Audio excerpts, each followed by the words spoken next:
Philippe Riot, bonjour.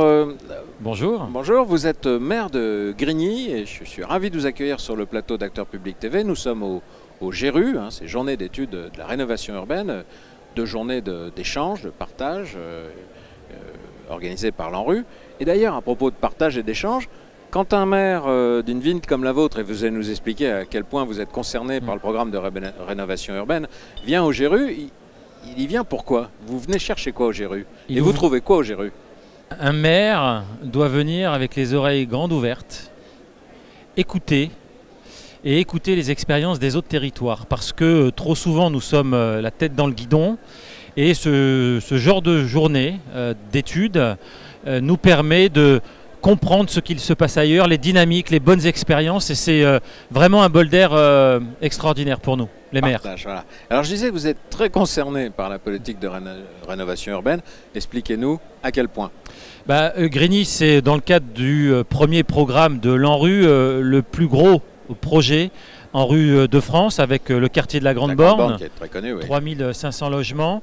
Et aujourd'hui, la copropriété de Grigny 2, qui est la plus grosse de France, en opération d'intérêt national de requalification de copropriété dégradée. Combien de milliers de logements?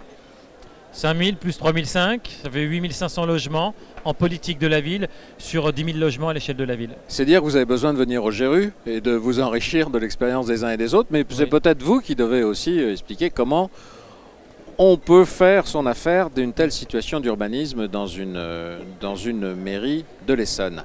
Alors, vous avez entendu le ministre a finalement se satisfait et plutôt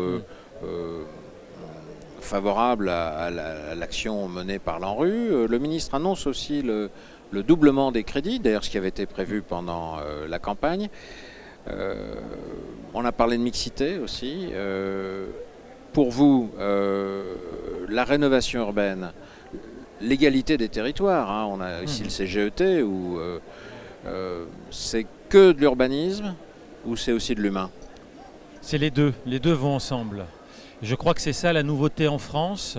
Dans les débats, y compris une question a été posée au ministre par Frédéric Paul, le représentant de l'USH, sur il faut 20 territoires où on expérimente un projet global.